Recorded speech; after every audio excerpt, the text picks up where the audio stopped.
All right. So, a lot of folks have talked about how, the city of Tacoma is becoming pretty much unaffordable. And I would agree. It's becoming more and more of a challenge.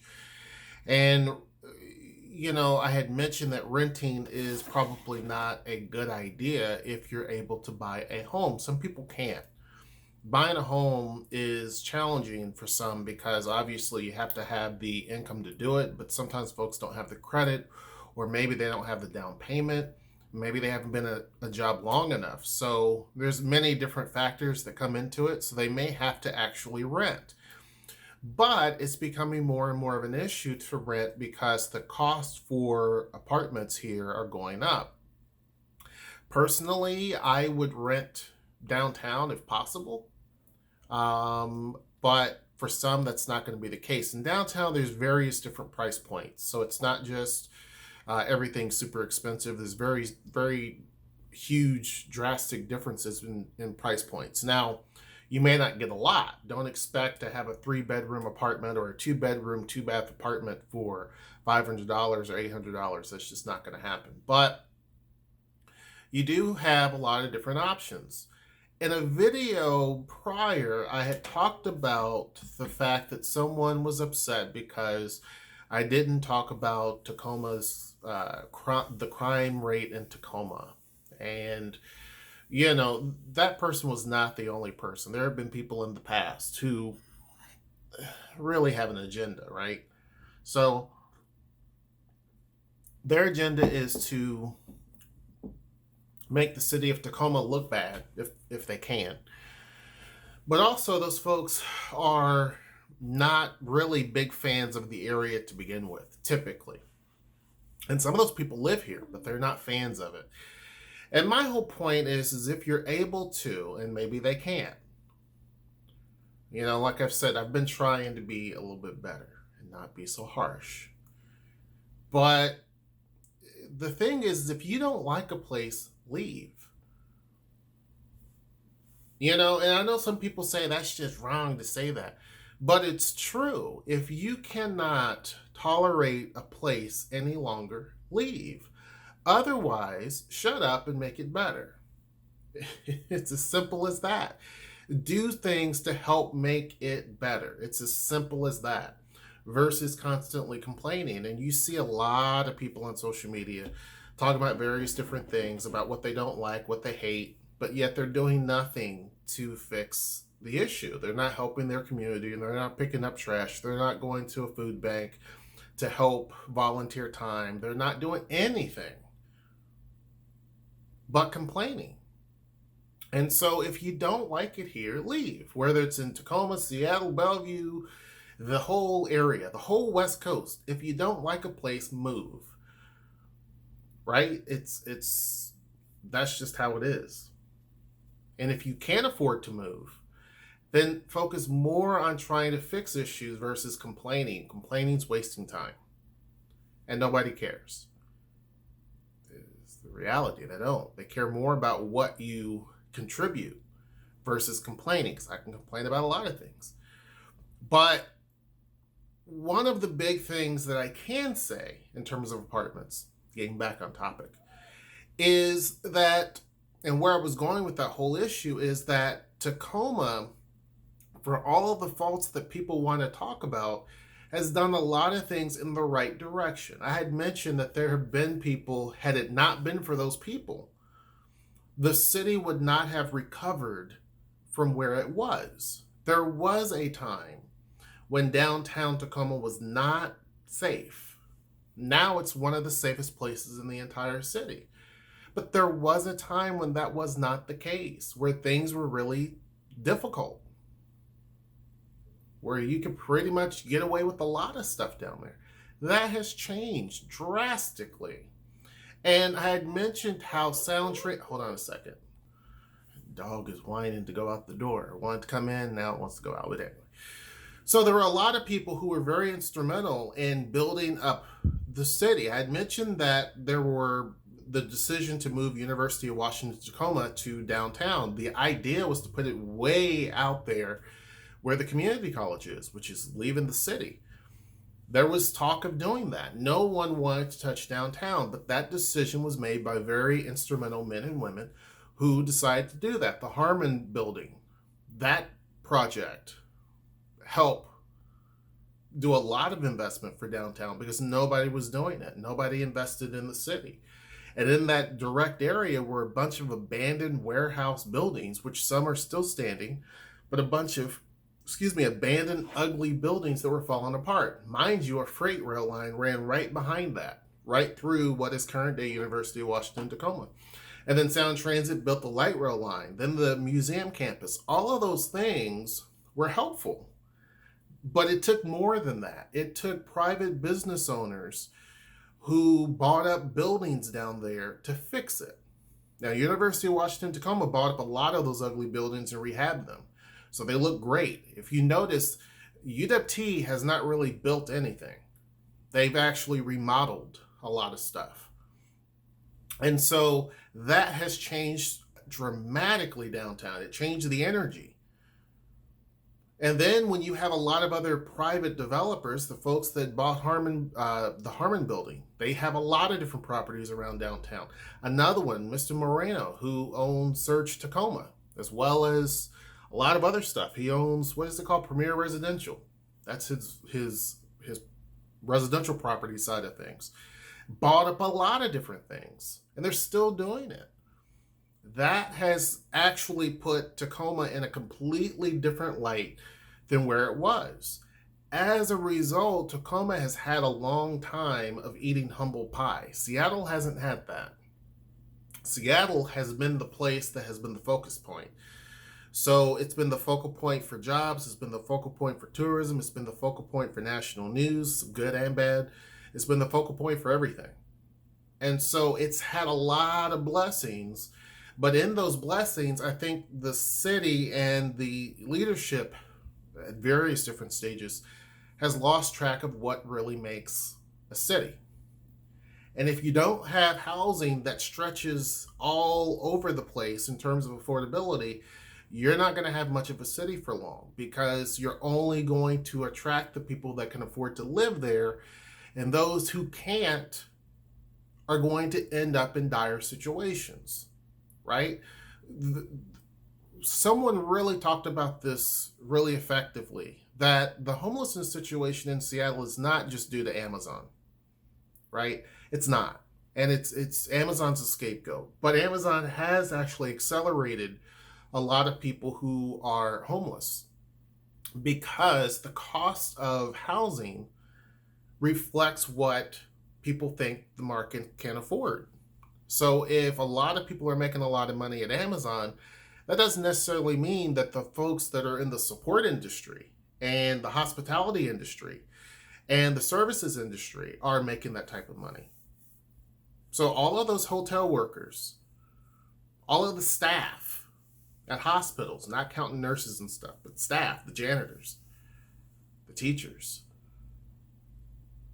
restaurant workers, they can't afford that. So now you have people who are working full-time jobs in Seattle, but are sleeping in their car, or they're homeless. The homelessness situation that you see is kind of like an iceberg. You can see the top layer, but underneath the water is a much bigger picture. And so Tacoma does have some of that, but not to the degree of Seattle. But what the city here has done that has made a major difference is that developers here are not as greedy as up in Seattle. Seattle it's a burden of benefits because with big jobs, people make a lot of money and they make more money on average than they do down here. So you have apartments that reflect that. Down here, they're used to people making the minimum wage job and jobs that barely pay anything. So you have housing that's all over the place in terms of affordability. But Moreno, he'd done a great job and recently bought out an old hotel right on the light rail line. He bought it for $1 million, right downtown. And his whole idea is co-working or co-living, coexisting together type of stuff. If you look at Surge Tacoma, all of the stuff that they do, and that's a co-working facility, is to literally have people working in a space that is either their own private office or in a large collective.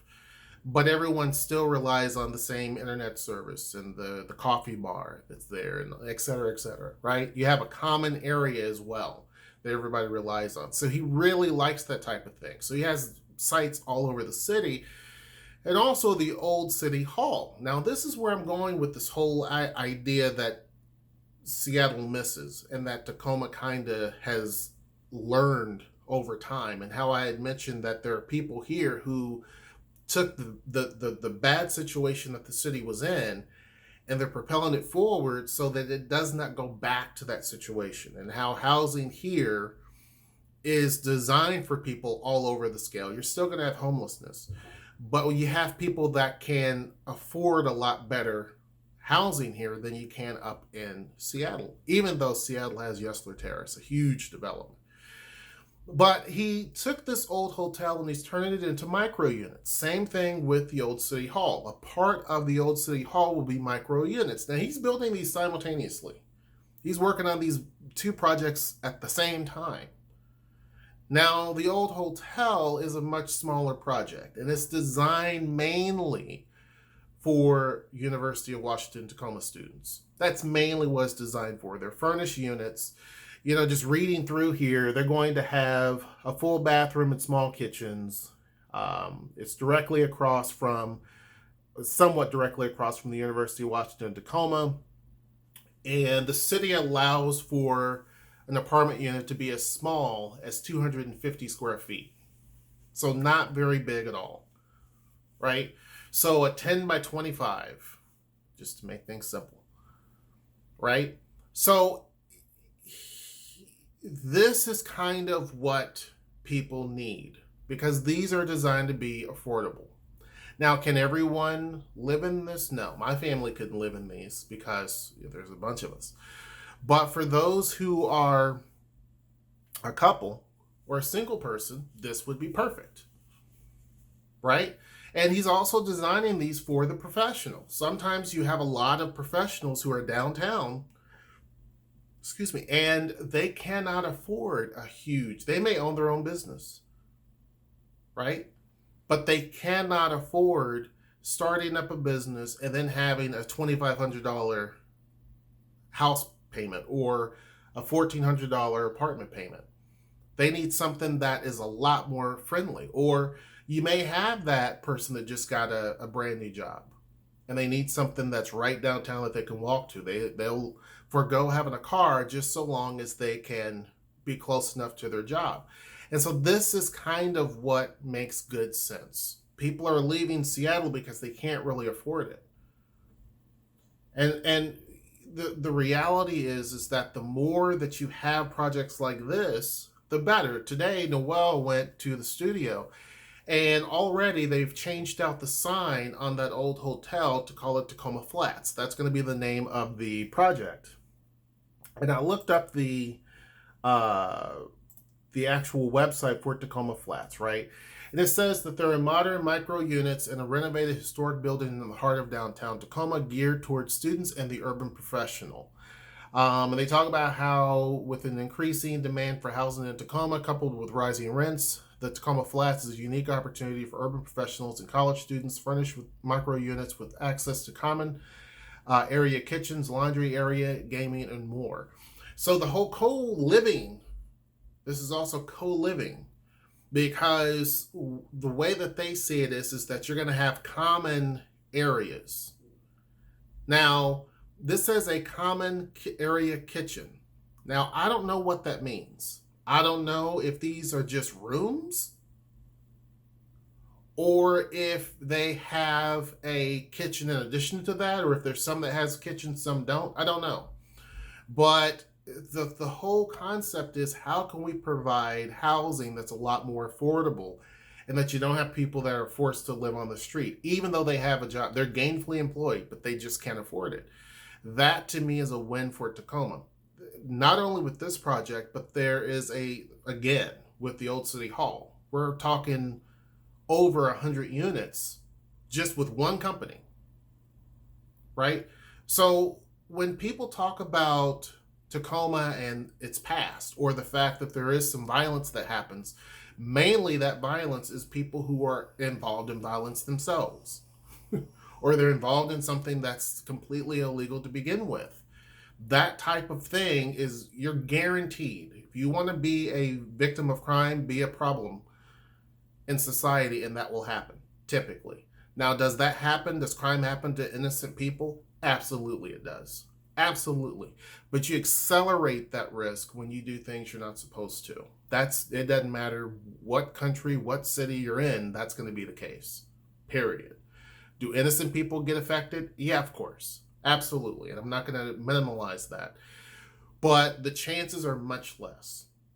And when you see projects like this is someone who has at least invested $1 million in an old building that otherwise would have sat there. Now, keep in mind, this building was, at one point, I believe, it had people living in it. And there was a bit of a huff because folks were having to move out of it, and this is where they were living. It was affordable. I get that. But one of the big issues is, and this is not the only project downtown that is tackling affordability. There's a lot of buildings down there that do that. But if you don't renovate and update a building, it's going to become unlivable. And it's going to be falling, and everything else. This is an old building to begin with. The rooms that people were living in were old hotel rooms. So he's having to go through and update the entire inside of the building, which is going to be a task. And having college students and young professionals there is great because you're activating downtown more. Though young folks typically want to get out and do stuff, right? And so having young people in different parts of downtown, I think, is a good bonus because a lot of them are going to walk to wherever they want to go. You see what I'm saying? Especially a lot of UWT students. It's downtown's closed. The train station's right there. They can walk down to the train station, the train stop, and get through to their school. It's very appealing. So to me, this is something that's really, really good. Now, would I recommend Tacoma Flats to most of the people who are watching this? No. Because most of the people watching this are going to be people who have families, right? This isn't necessarily designed for that. A lot of the projects downtown, especially when you look at stuff like cause development, you have a lot of people who complain that you'll see articles where people complain that this is not, how is this beneficial? These units are so small. Again, they are the size of a 1 or 2 car garage. That doesn't make any sense. They don't have enough parking. And the whole point is that they're trying to cause, and some of these others that focus on the micro units. Keep in mind, Seattle does not really allow micro units any longer. Tacoma does. And so that makes a big difference. But these micro units are not designed for everybody. They're designed for mainly students and the single professional. That's who they're typically going after, are those who A, don't want a car or don't have a car or don't need a car, and those who are working either in downtown Tacoma or they work in downtown Seattle because they can take the train. Most of these companies, when they build micro units, they're trying to get as many people into one space as possible and as close to public transportation as possible. That's their main goal, typically. And so it's not going to be conducive for someone that has 2 kids and a spouse. It just really isn't. Or a spouse and a kid. It typically is not designed for them, right? It's designed for a single person or maybe a married couple, and that's it. And if you're looking for people who don't even have a car, most of these places don't have any sort of parking whatsoever, and they're not required to. So that's not going to be your fit. what's more of your fit if you're looking for an apartment downtown and you have a family would be some of the luxury units. They're going to be a little bit more expensive. You have some of the older apartment buildings down there that have 2 bedrooms. A lot of those are close to McMenamins. That's going to be more your speed. Some of the cause developments do have a little bit more than 1 bedrooms. They might be your speed if you're not interested in parking. Of course, some of them do have more parking than others. There are new projects, Tracks, which is going up. That is more for people who are a family. Excuse me. The Tacoma Town Center, those apartments that are going up on top, those are typically designed for people who have cars and who are, like us, for example. You see what I'm saying? So there's many different options, and then you can go out to Point Ruston if you got money. You got to have some cash, and you have all of that. That's mainly geared towards people like us. You see what I'm saying? So you can't just have everything designed for families. You have to have things designed for the individual or those that maybe just 2 people are living there. And so there are companies filling that gap. This is one of the things, and I bring this up. I brought up the whole part about Tacoma and the negative that people throw at it. But Tacoma is the city it is today with all of the investments that you see. Not only because the city has done a lot, the city of Tacoma has done a tremendous amount in terms of turning the city around, that it's not the laughingstock. I remember just a few years ago, I haven't been here that long, and you can read articles about whatever's going on, and people would either never mention Tacoma or they would talk about Tacoma in such a negative way. Mostly people from Seattle, most of the time. Now, you don't see that. You really don't see that as much. People don't talk negative about, mainly because Seattle is doing things it really shouldn't, as far as leadership goes. There's a lot of things I don't agree with. There's a lot of things that are counterproductive. There's a lot of things that's not going to pay off. People think it will, but they're not thinking big picture. They're not thinking how a business will think. And so it's not, and I agree with some of what's going on. But there's a better way to go about things such as this, as opposed to what they're trying to do. It doesn't work that way. And what I'm referring to is the whole payroll tax. That's going to really bite Seattle big. Now, there was an article today talking about how folks are panicking that Seattle is not getting the extra jobs that Amazon has mentioned. And they said what they don't understand is the footprint for Amazon has maxed out. They've maxed out the amount of space that they can build downtown. And so they're looking at other places to obtain talent. And basically they're trying to get a larger talent pool. And that's true. That's very true. That Amazon is definitely trying to get additional talent, people who may not want to move, and they have to go to these different cities. And New York City benefited, even though they turned down the HQ2, they benefited by getting a couple of thousand, I think, people from Amazon, because Amazon's taken over $1 billion, investing $1 billion there. But they're not getting the big kahuna of several thousands of jobs, right?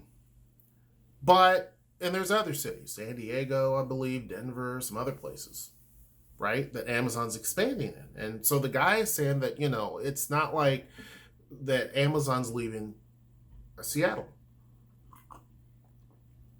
I don't know about that. They could be focusing their attention on Bellevue pretty heavily.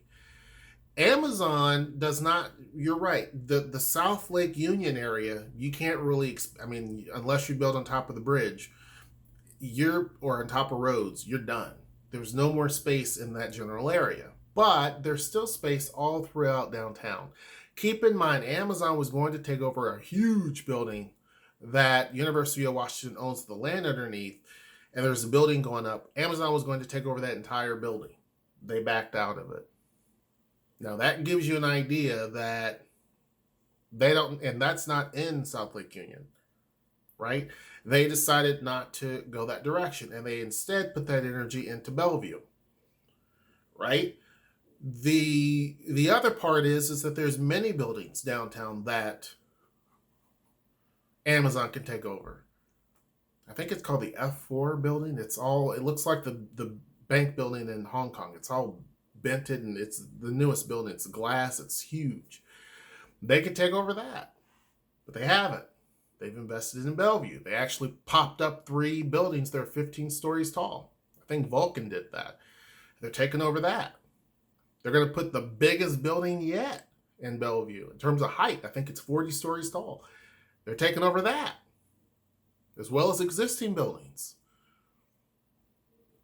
And they've already taken over the Macy's in Redmond. And they're putting fillers out there asking their employees your thoughts about some of these other cities, including Redmond and Tacoma.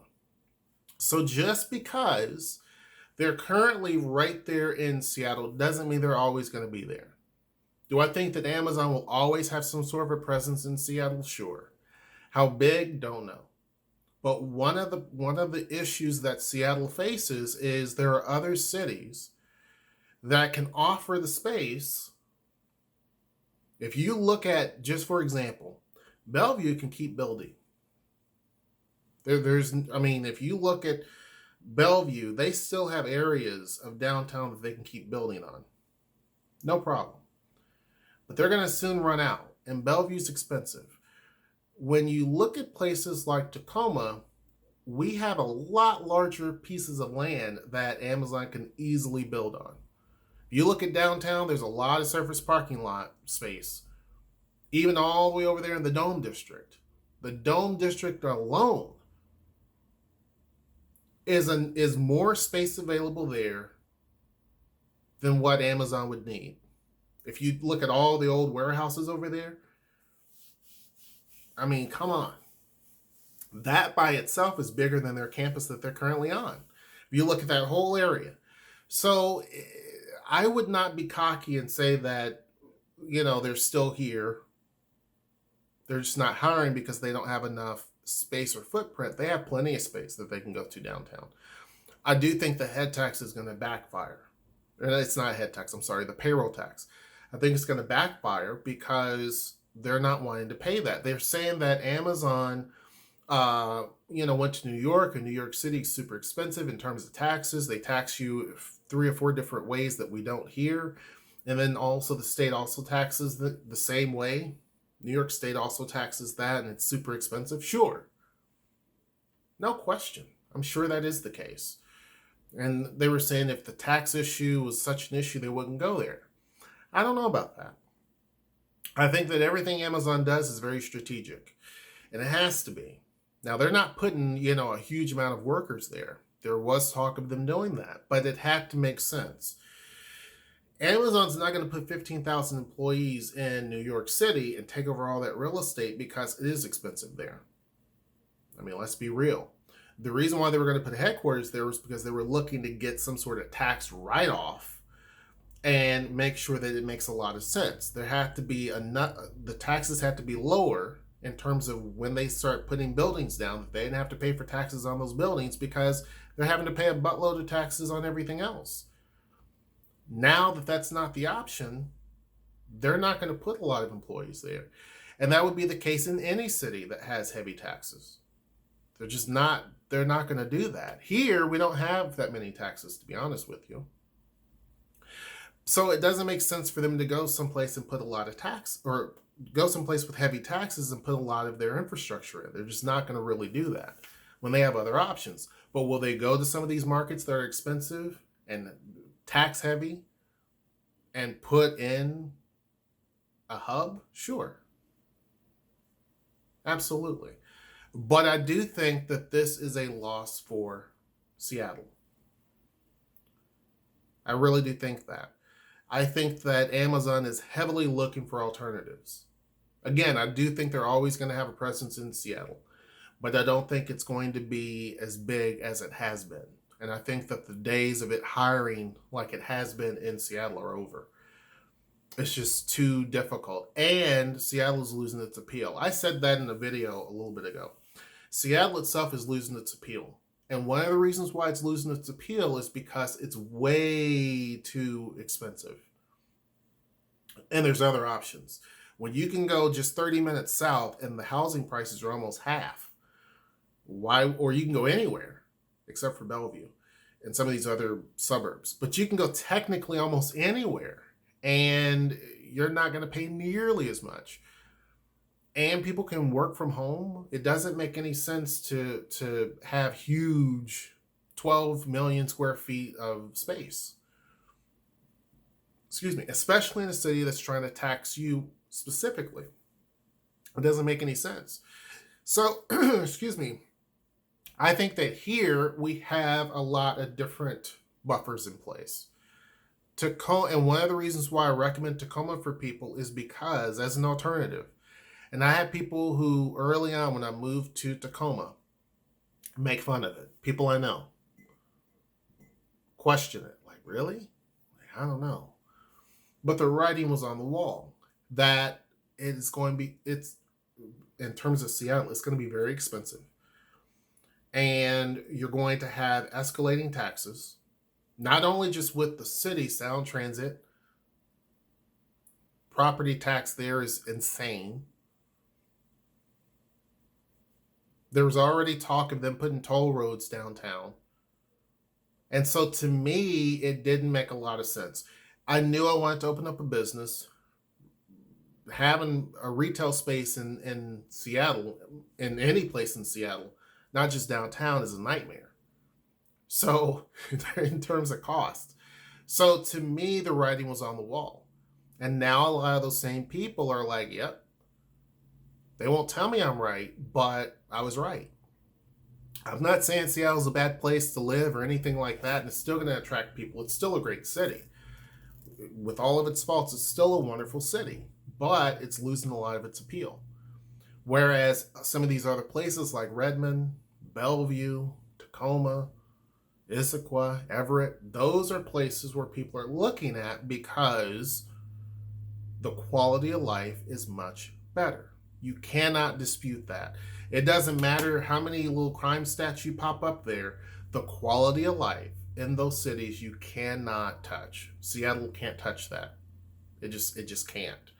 So anyhow, good job of Mr. Moreno and some of these other people who have continued to invest in the city and offer affordable housing to people who are getting started or folks who are just, they're trying to make it. Good job on that. Continue it. I think it's great. Tacoma Flats looks very interesting. There will be a website. I'll just tell you, it's just www.tacomaflats.com for folks who are always wanting to know of places to live here. I get that question all the time. I don't know how great this is going to be, or I don't know any details about it. I'm not getting paid by them. But I get the question probably a couple of times a week of where should I live? What apartments should I get? Something that's affordable. It's just going to be me, or I'm dating someone and I'm coming here and that's it. I don't have any kids. Places like this would be what you would want to look at. So anyhow, and they also have the old city halls, which will be done in a couple of years. Anyhow, that's all I have. Make sure you join our Discord, which will be down in the description box below. Make sure you like, share, and subscribe. Tell me what your thoughts are. Where do you think this leaves Seattle, in your opinion, given everything? Don't turn it into a political argument necessarily, but where do you think this leaves Seattle when cities like Tacoma has a lot of, the city's not doing it. Tacoma's not doing a lot in terms of addressing the I shouldn't say they're not doing a lot.